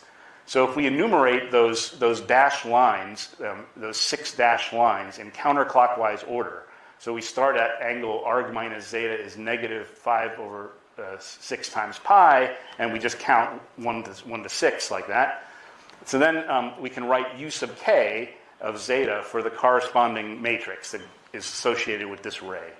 So then you can check that since the second column, of both U1 of zeta and U2 of zeta is exactly the same vector solution, this guy here, this minus solution, and since the determinant of U is 1, that means that there's got to be a Stokes, so-called Stokes multiplier, S1, so that U2 of zeta is U1 of zeta times this triangular matrix. So it's saying that, you see, the second column is 0, 1. So the second column here is the same for U2 and U1, and that second column is exactly this common solution that we built in two different gray sectors that include the same dashed line, okay? So that's how we know the second column has to be 0, 1. What about the first column? Well, you could have any numbers here, but the determinant of this matrix has to be 1, and that forces this entry to be a 1. And the only thing that's left is this entry. So we just call it S sub 1, okay? So that's the Stokes multiplier. So anyway, so a lower triangular matrix with an off-diagonal unknown entry that we could in principle determine from knowledge of U1 and U2 of zeta. So that's for the first one. Okay, so then we can march around. So if we go to the next one, we consider the next ray. So U2 and U3, so they have the first column in common now. And again, using determinant 1, there's got to be some other number, S2, so that this identity holds. And now the S2 is in the 1, 2 entry instead of the 2, 1 entry, as before. So what's going to happen is as we move around from one Stokes ray to the next, we're going to get a matrix whose triangularity switches every time and has an unknown constant in it. Well, a constant that is a multiplier that we can in principle determine from knowing the U's. Okay. So U4 and U3, again, lower triangular, U5 and U4, upper triangular, U6, U5, lower triangular. And then the last one, we have to be a little bit careful. So here what's going on is that the two columns that are showing up are related, but they're not equal because of this branch cut. So we have to pick up this extra 2 pi I p that we mentioned, and consequently the matrix that appears relating these two does not have 1s on the diagonal anymore, but instead has e to the plus or minus 2 pi I times p, okay? So there's still some constant S6 here, some multiplier rather, S6. So there are 6 multipliers that we calculate by this procedure, relating these different matrices together. And in fact, you might think that they're all independent, but they're not. They're definitely related to each other. There are several relations. And that comes from this kind of calculation. So U1 was written in terms of U6 on the last slide by this formula. But wait a minute, U6 was written in terms of U5 by this formula, and so on and so on. And if we go all the way around, we get back to U sub 1 again. So U1 is equal to U1 times this product of these so-called Stokes matrices here, okay, this ordered product of Stokes matrices. And since this matrix has determinant 1, we can cancel it. And that means that the product of these Stokes matrices has to be the 2 by 2 identity matrix, which is 4 relations, except that everything in sight automatically has determinant 1, so it's really only 3 relations. Okay? So we had 6 multipliers originally, 3 relations here in this identity, so only 3 independent multipliers that are left. Okay? All right, so now, so what do we do? So now let's go back and let's suppose that these u, v, w, and z functions are now, they're not constant anymore, but they're going to vary with y by solving that first order nonlinear Painlevé 2 system of equations, which was number 4 in the earlier slide. So let's write U sub j for the corresponding canonical solution matrices. So here's a proposition, okay? Not only does U sub j solve the A equation, so duj d zeta is A times uj, it also solves this y equation, this is the other equation in our lax pair. Okay, this is the matrix B, and now it has u of y and v of y in the coefficients here. So the proof of this is we just remember that these coefficients depend on y through the Painlevé 2 system, and that means that these are compatible equations. There does exist a simultaneous solution matrix, and since we already have that the uj is a solution matrix of this equation, all you can do is multiply on the right by some thing that is independent of zeta. It may depend on y, so we'll call that hj of y. So that means this equation has to hold true for some choice of a matrix that can only depend on y, this hj. So now we differentiate this equation. All right, we use the product rule and we clean it up a little bit, and we have this identity. Okay, and then we remember that this uj, it's this Stokes matrix, or this canonical solution matrix. So it has an asymptotic expansion as zeta goes to infinity along that Stokes ray that belongs to this index j.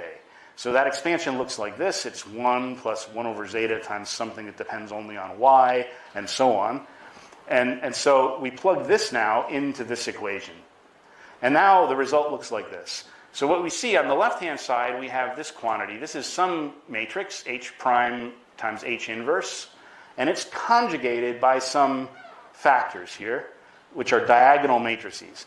And what that does is it alters the off-diagonal elements of H prime H inverse. It puts some exponentials there, and those exponentials, because we are going to infinity along the Stokes ray, those are oscillating exponentials, is what they are. They're not growing or decaying, they're just rapidly oscillating.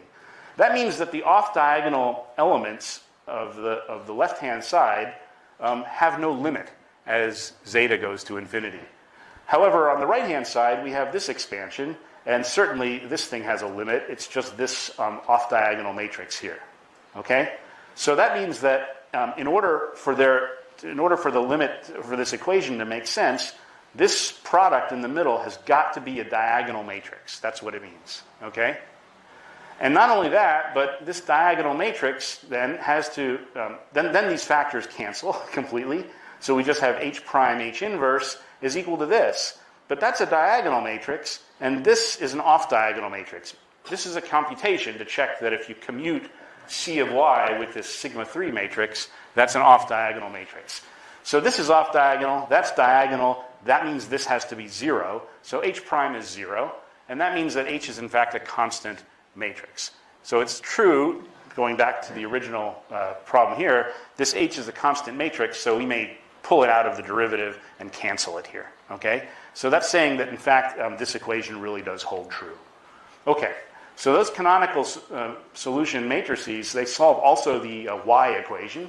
And this leads to the following really important result in the theory, which is that the Stokes multipliers are actually independent of y whenever the coefficients in the system satisfy the Painlevé 2 system. So those coefficients are now moving around as functions of y. It's a different zeta equation for every value of y. But somehow the Stokes multipliers are always the same. Okay? So the proof of that is to remember that the Stokes multipliers are some off-diagonal elements of these matrices that you get by multiplying uj plus 1 by uj inverse on the left. So that's these Stokes matrices. But using the proposition, we can take the derivative with respect to y of this matrix. So that's just this. We do some product rule calculation and use the y equation, and then this cancels with that, 0. So this fact is what gives the name isomonodromy to the method. Isomonodromy, the monodromy matrices, which are really in this game, the role of the monodromy matrices are these Stokes matrices. Those are independent of y. So the iso means they are not changing. So for irregular singular points, instead of a monodromy group, we have Stokes matrices, and that's what that is telling us. Okay. So, all right, so this result paves the way to solving the Painlevé 2 system given initial data. at some y naught. So the algorithm is like this. So step 1 is we just calculate the exponent p, which is explicitly given by this formula, and the Stokes multipliers at y equals y naught. I wrote that as like a thing that you can compute, but really that's quite hard. That means you have to solve the zeta equation exactly. We have some kind of iteration involving integral equations, but that is not effective for computing those Stokes constants, okay? Generally, this is an impossible problem, but nonetheless, let us pretend that we can do it. We've proven that these multipliers exist, so we just pretend we know them. So now we let the y vary as a complex number and determine the canonical solutions that have the necessary analyticity properties in the different sectors. They behave the right way as zeta goes to infinity, and they are related to each other by these triangular Stokes matrices with constants on the multipliers. So the matrices depend on y through the asymptotics at infinity, but these Stokes matrices don't depend on y. And finally, we extract the coefficients from the canonical solutions just by expanding them for large zeta. So if this is one of the canonical solutions, it's got this asymptotic expansion as zeta goes to infinity in the jth sector that has the Stokes ray Lj right down the middle. And so then you can read off what u and v and w and z are just from those coefficients. Okay? That completes the solution of the initial value problem for the system. Okay, so the second step in the process is this is the so-called inverse monodromy problem, which is really, this is a special case of this Hilbert 21st problem, okay? So we're supposed to reconstruct the coefficients in the differential equation, u zeta is au, from the given monodromy data, which means the Stokes multipliers. And this is equivalent to setting this Riemann-Hilbert problem here. So suppose we have consistent Stokes multipliers, S1 through S6. That means that they satisfy that product condition, a product of 6 matrices equals identity. And P, this exponent, those are given things. And we're supposed to find a matrix Z depending on zeta and parameter Y, a 2x2 matrix, that's analytic except on this contour, well, this contour here, made of 6 rays, okay? These are the rays that were either red or green in the pictures before. Okay, so that's called sigma. So it's analytic in the complement of sigma. The jump condition. So this matrix Z, it extends continuously to the jump contour from each sector of the complement. And it takes continuous boundary values. Z plus is going to be from the left by orientation, and Z minus will be from the right. And those are supposed to be related by this identity. So Z plus is equal to Z minus times, okay, here's the constant Stokes matrix, this triangular matrix. It has a Stokes multiplier in it, conjugated by this exponential, which was zeta cubed plus y zeta. Okay, that's what theta is.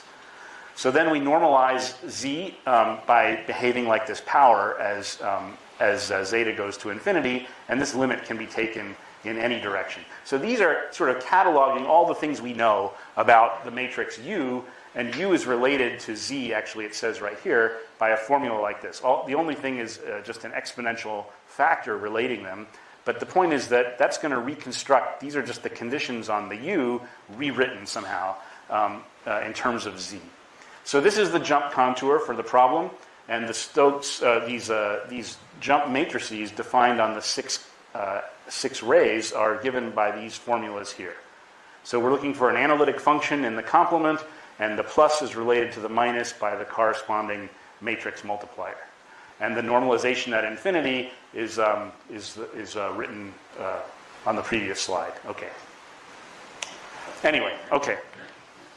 Well, so a warning just for people following the literature, okay? So there are lots of ways that you could write the Painlevé 2 equation as, in terms of a lax pair and a Riemann-Hilbert problem. So there's another one that's much more prevalent in the literature, and this is the representation that was found by Flashka and Newell. And the fact is, most of the literature that you will find on the Painlevé 2 equation is using this Flashka-Newell representation instead of the one that we developed in these slides, which is the Jimbo-Miwa formulas. So in particular, there's this book which is quite popular by Fokas, Itzkapayev, and Novak Shenov, and that almost exclusively deals with the Flashka-Newell representation. And it's also confusing because both lax pairs, they lead to similar looking Riemann-Hilbert problems, and that's especially true in the case when the constant in the Painlevé 2 equation is 0, and that's common in a lot of applications, like the Hastings-MacLeod solution that describes the extreme eigenvalues in random matrix theory. It's an m equals 0 function, and it's hard to tell which Riemann-Hilbert problem you actually have. But the key thing is that even though the contour looks the same, the Stokes multipliers for these two problems are very different.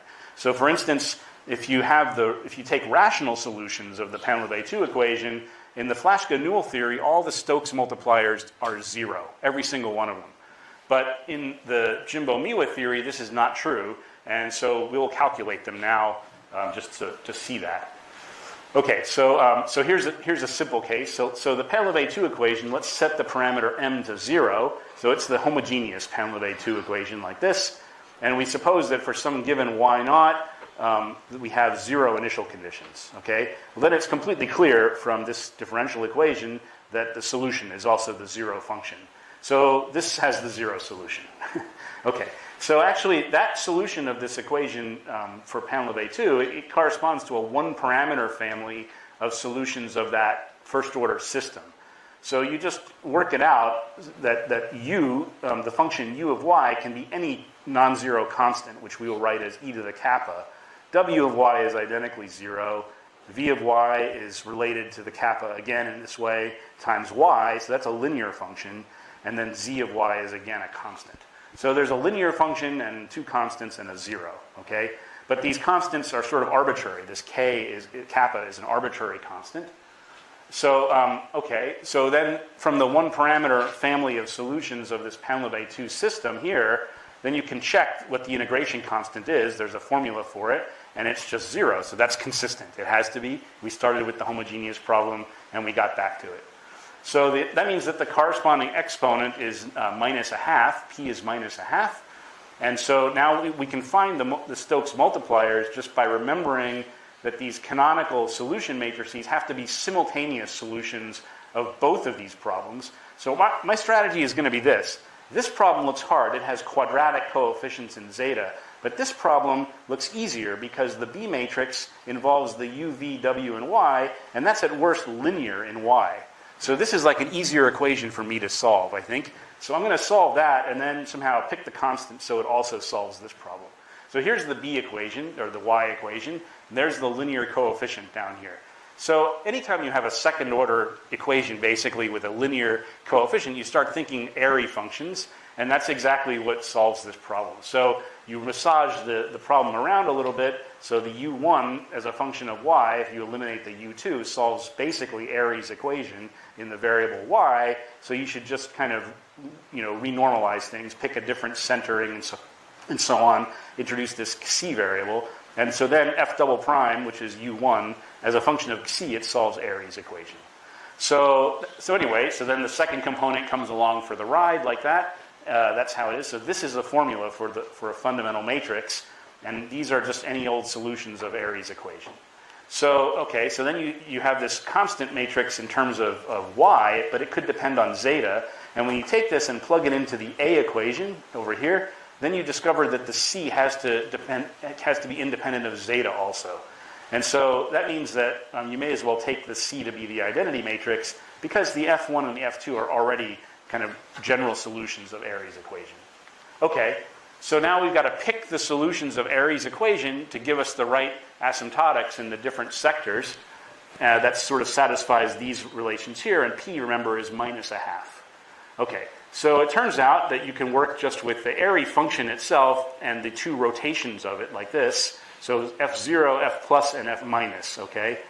And so F0 is the Airy function, so it has known asymptotics as C goes to infinity that you can look up on the digital library or many other places like that. And so we're going to use that asymptotic formula.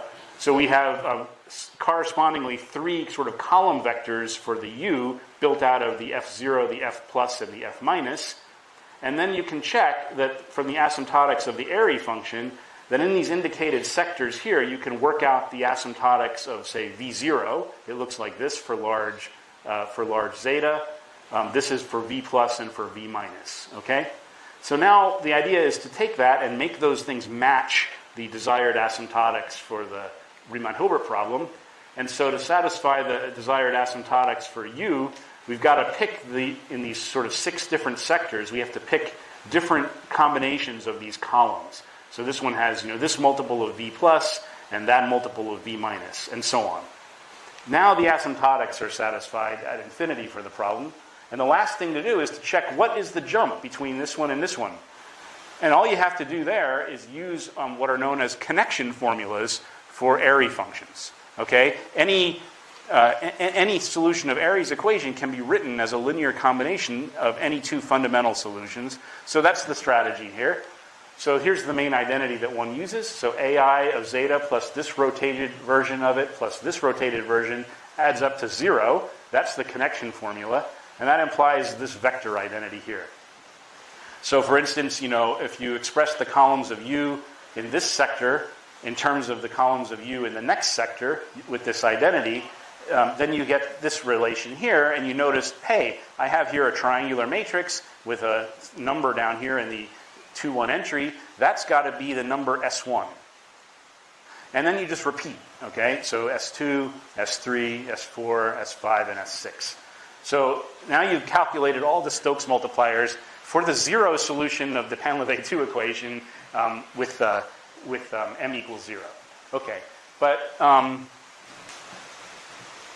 I'll just say that now there's a way, if you have a solution of the Riemann-Hilbert problem for some value of the parameter p, there's a way to get a solution of the Riemann-Hilbert problem for another value of the parameter p by what's called an isomonodromic Schlesinger transformation.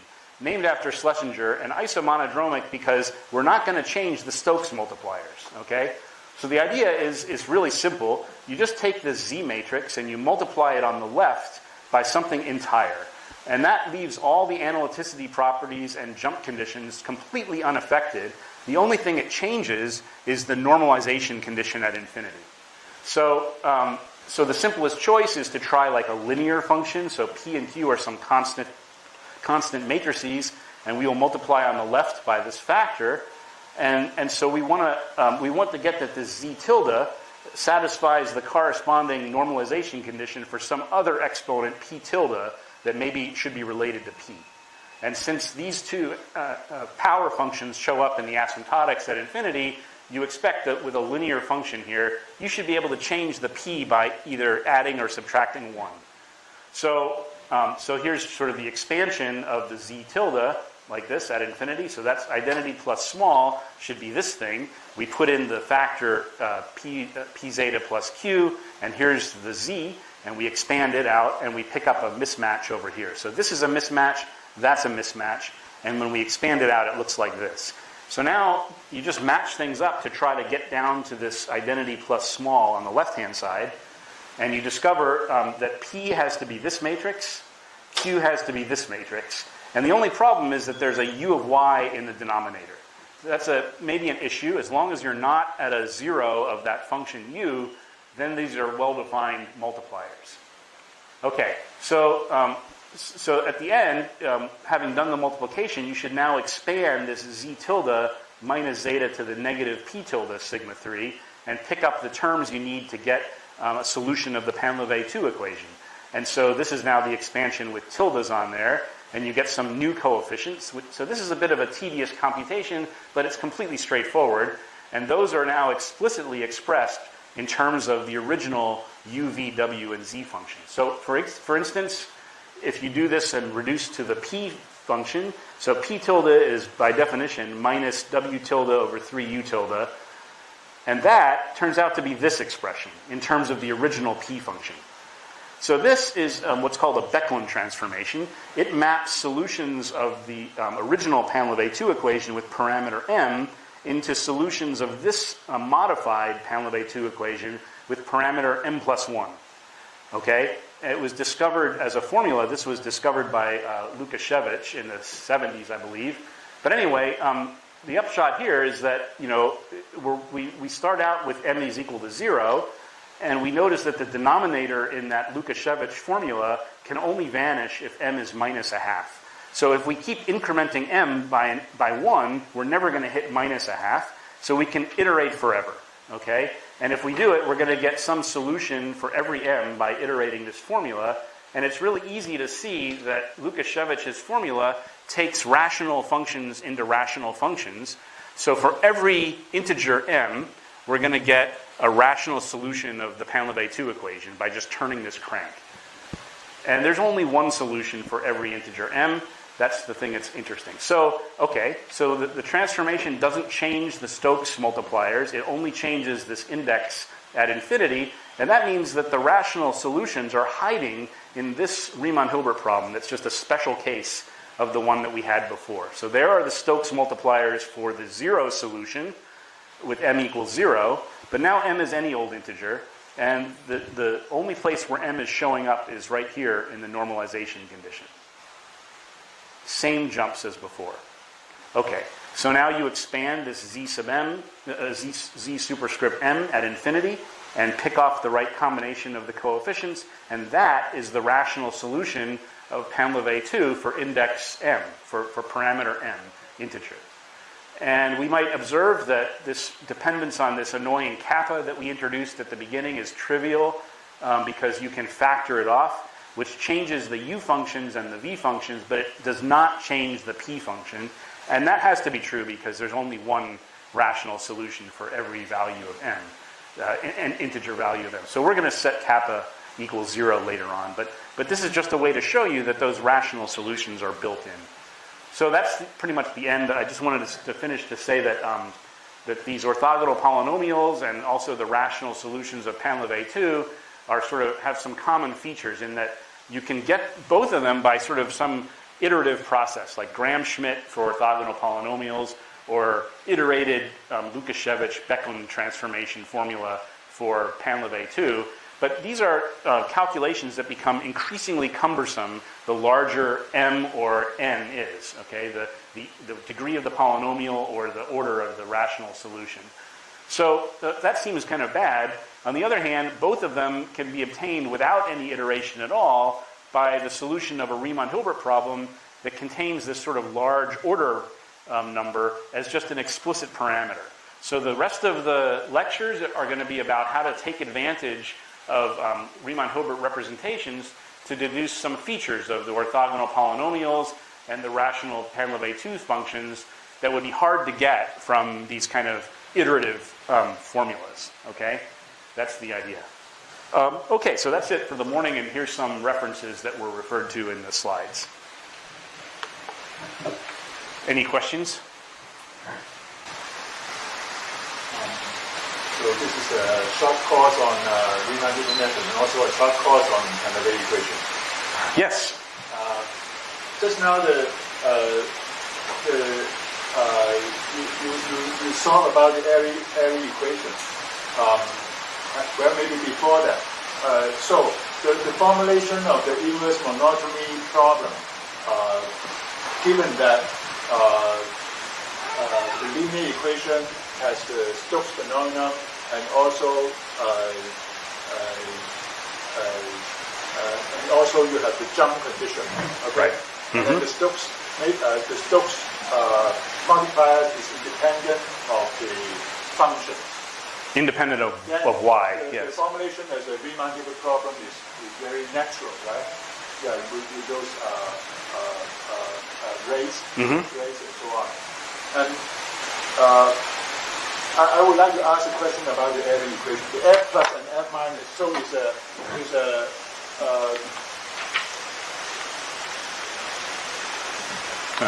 There we go. Yeah. So These things, it's after this one f0 f plus and minus is after a solution, right?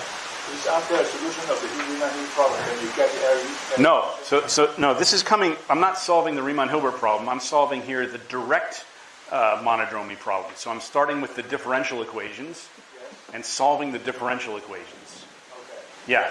And then, of course, we know that the solution of the differential equations built out of these Airy functions here, that also solves the inverse problem. It's, they're the same thing. It's just viewed from different vantage points, right?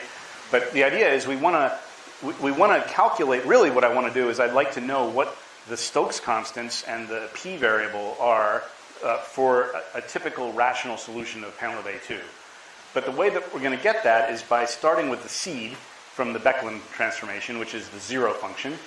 Then we can calculate everything by solving linear differential equations. And then, once we know that, we can apply this Schlesinger transformation to turn up the value of m. And all that does is change the index in the Riemann-Hilbert problem. This p changes. Everything else stays the same. There's no need to compute any multipliers anymore once you have them for m equals 0. Yeah. Yeah. As Jimbo, you are clear about physics. Sorry? So you illustrate the monodromy pattern by the P2 equation and the V2. Right. I wonder if the original Jimbo-Newell's work cares about P6. It does, yes. So in that paper, in this paper that's in the reference list at the end here, this one, I believe it's in the appendix of this paper. There is just a catalog of all of the Painlevé equations and corresponding lax pairs for them. So P6 is in there. Yeah. Have you make any lecture like this about physics? Explanation for physics? It's conceivable, but I haven't done it. Yes. Yeah. So in your course, you will follow the Jimbo-Miller system. Right? Yeah. So right. So right now, what's going to happen is now we're going to say goodbye. We say goodbye to this until Monday afternoon and then Tuesday morning. Okay. The next 2 lectures have to set some theory of Riemann-Hilbert problems, some basic principles and theory. Then in the Monday afternoon lecture, we will discuss how to do the asymptotics, large degree asymptotics for orthogonal polynomials by this Dave-Joe steepest descent method that I mentioned came online in the mid-1990s. And then on Tuesday, we will return to the Painlevé 2 and figure out what's going on with these rational solutions when the m is very large. Okay. Again, we will apply this Dave-Joe methodology. But for the next, for this afternoon and the Monday morning lecture, we don't need to use that. Right. Any other questions? Okay. Yeah. Let's thank the speaker.